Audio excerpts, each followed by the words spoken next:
Good afternoon, everyone.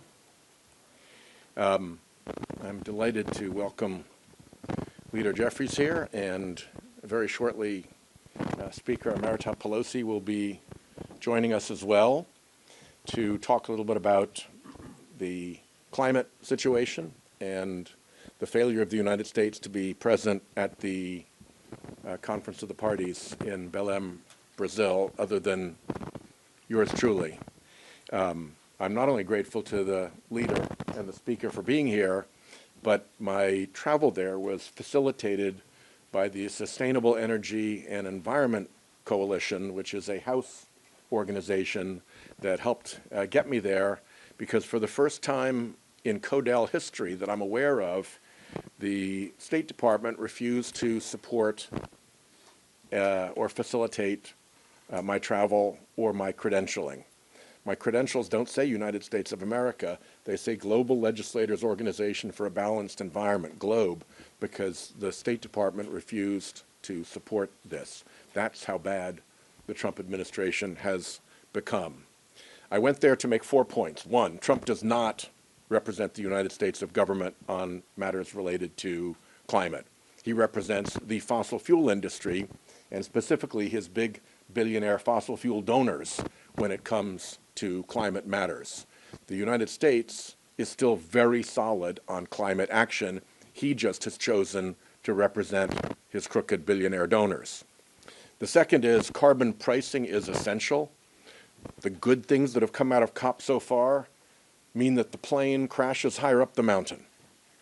But if you want to get the plane over the mountaintop safely, you've got to have carbon pricing.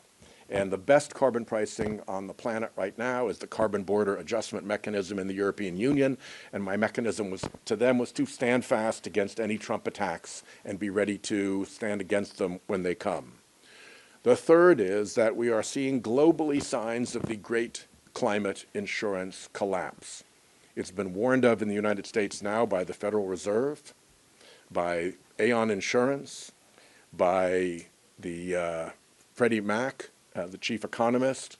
The Economist magazine has warned of a $25 trillion hit to global real estate markets because climate risk makes insurance unmanageable, which makes mortgages unavailable, which makes property values fall, which leads to 2008-style recession. That's the cascade, and you could see it in the New York Times piece yesterday that showed how Louisiana property values are already falling from the climate risk. The last point I made is it's about damn time we told this story truthfully with the villains in it. We wouldn't be where we were if the fossil fuel industry had not run a long and fraudulent campaign of climate denial. And we wouldn't be where we are if the fossil fuel industry had not, since Citizens United, used its power to spend unlimited dark money in politics and threaten and promise to spend unlimited dark money in politics to prevent reasonable, sensible climate action from happening. This is a story that has villains, and we need to talk about it in those terms. And what we'll do is I'll recognize Leader Jeffries right now. When Speaker Pelosi gets here, we'll interrupt for her. When he's done, if Speaker Pelosi is not here, we'll take a few questions and wait for Speaker Emerita Pelosi. Leader Jeffries, thank you, sir, for being here. Well, good afternoon. It's an honor and a privilege to be here in the United States Senate side of the Capitol, and certainly with Senator Whitehouse, who's been an extraordinary leader on so many issues of importance, not simply to the people of Rhode Island, but the people of this great country and throughout the world, particularly as it relates to the climate crisis. Now, from the very beginning of this Congress, the very beginning of this presidency, there's been an unwillingness by Donald Trump and House Republicans and Senate Republicans to deal with issues of importance to the American people, particularly as it relates to the cost of living crisis that we have in this country and the various reasons why it continues to get worse in the United States of America. It's shameful that the Trump administration and the United States government chose not to be involved and engaged at the most recent COP conference, essentially ceding leadership on this issue in the world to our rival, China, and the Chinese Communist Party, while leaving America and Americans behind. Now, there's a direct connection between the climate crisis, which continues to grow more urgent by the day, and the rise of extreme weather events that are not a partisan issue because they hit blue states, purple states, and red states all across America. A direct connection between the climate crisis and the rise of extreme weather events that threaten the health, the safety, and the well-being of the American people, and a direct connection between the rise of extreme weather events and the homeowners insurance crisis that exists now in state after state after state.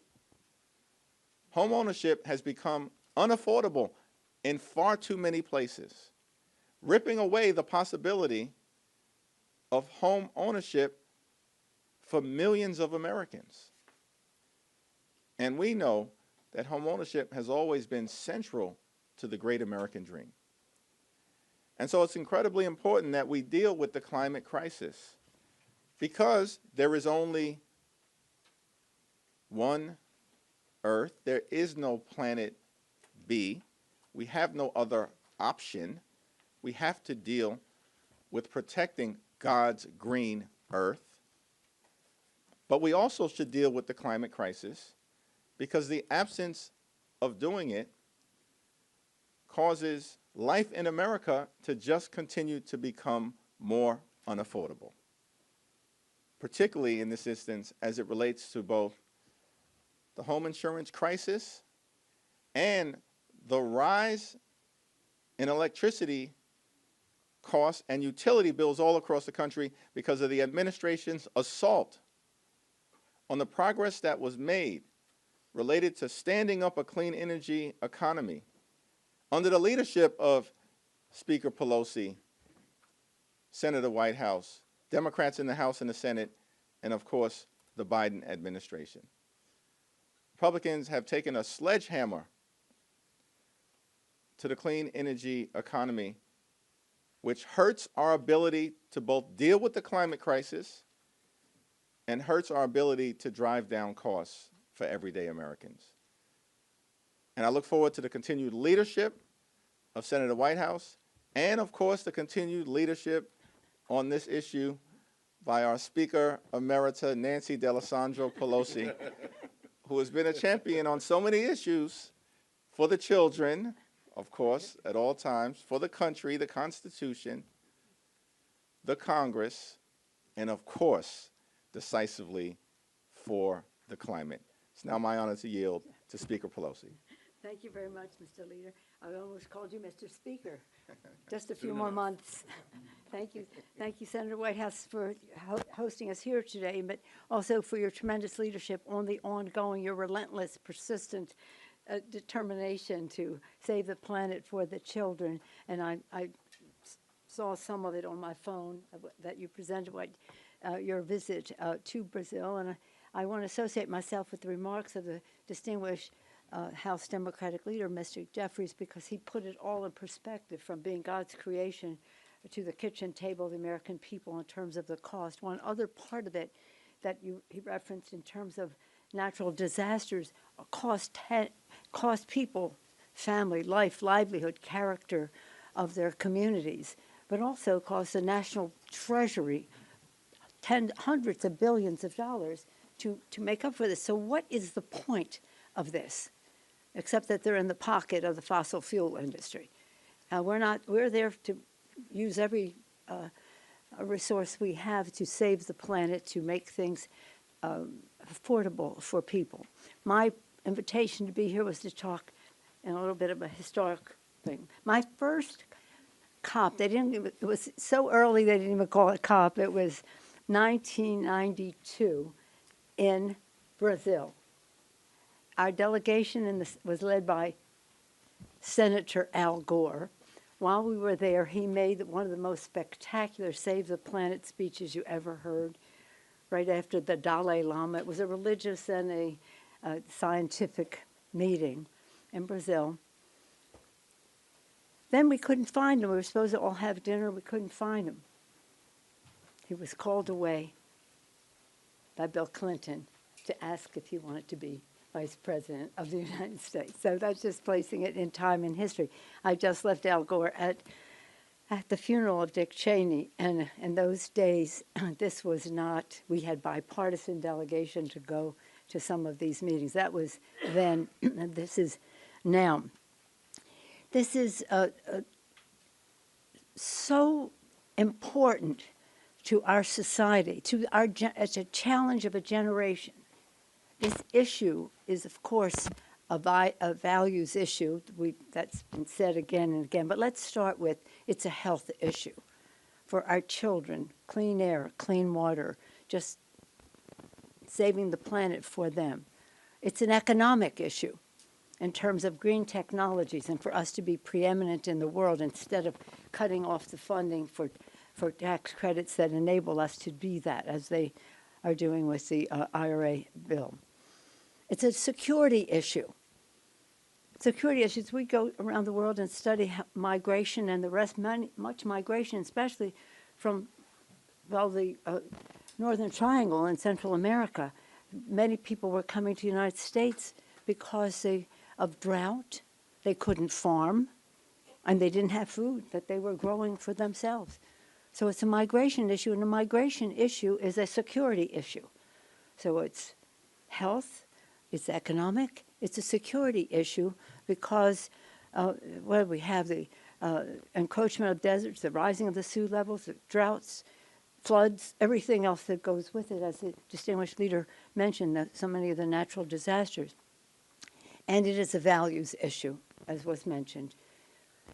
If you believe as I do that this is God's creation, then we have a moral responsibility to be good stewards. But even if you don't, we all agree that we owe it to our children as a value to pass on this planet in a way that is sustainable.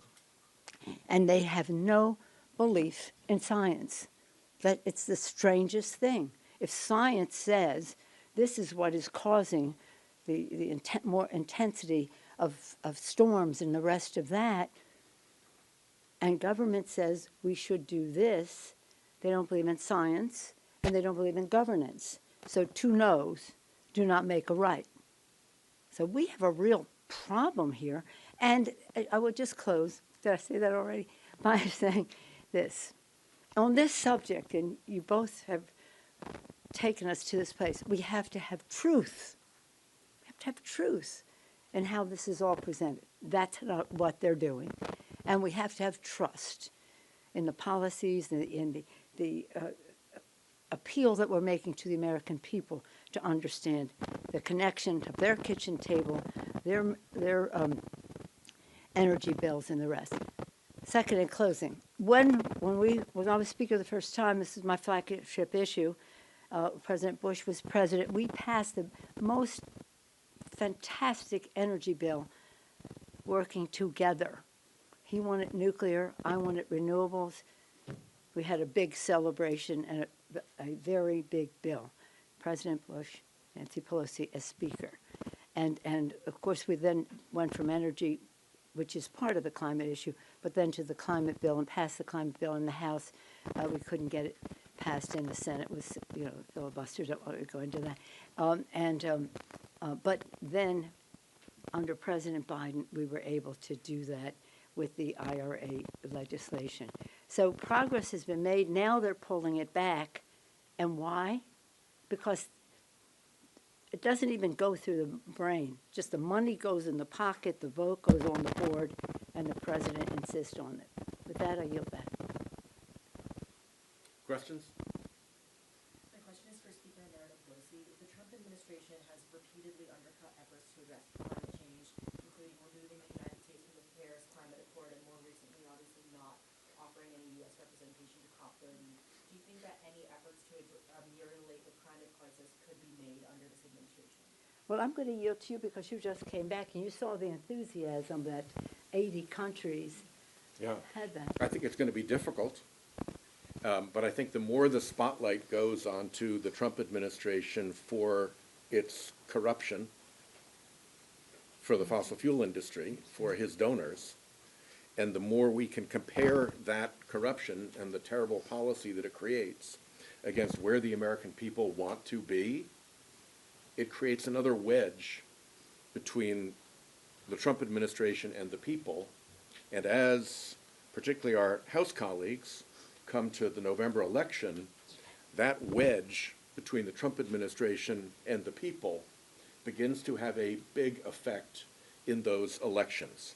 And so I think you've seen it beginning with the Epstein dramas, but I think this is another issue that shows that Trump is not aligned with the American people, that he can't be trusted to protect people's pocketbooks in their electric utility bills, and their homeowners insurance, and their home values, and that that becomes a powerful political issue that gives us the opportunity to correct their corrupt policies.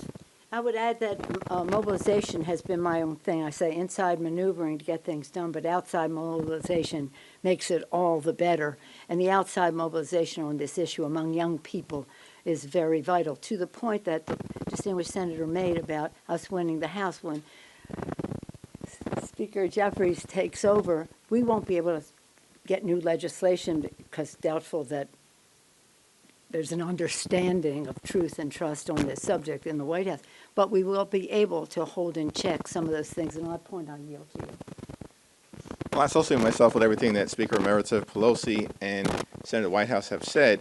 As House Democrats, we plan on focusing the attention of the American people on three issues where there's a big difference between Democrats and Republicans: affordability, health care, and corruption.